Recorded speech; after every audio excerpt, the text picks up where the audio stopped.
happy with this protest. I like to see like a variety of tactics, and I try to embody nonviolence in the way that I act, in the way that I protest, and I understand that some people don't do that. And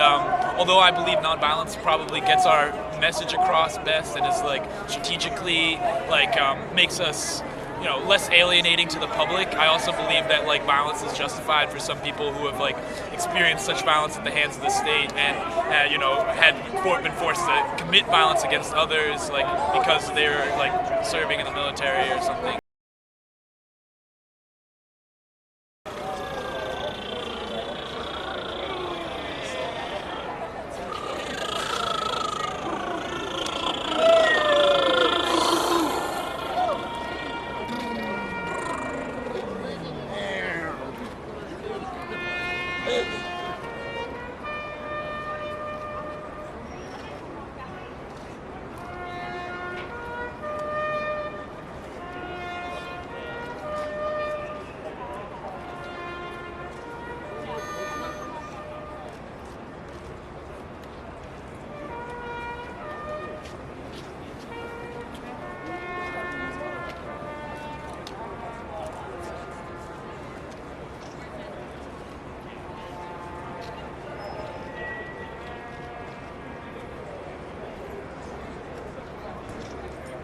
Die-in, and it's a guerrilla tactic, and it was basically like trying to show in a really dramatic way the way that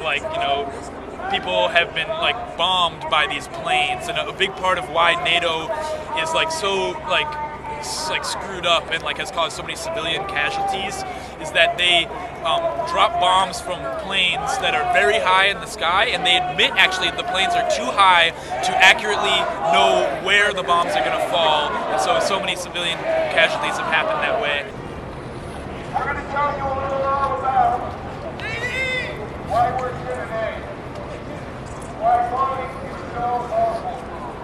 After just the whole world, Chicago, from all over the planet. Between 2008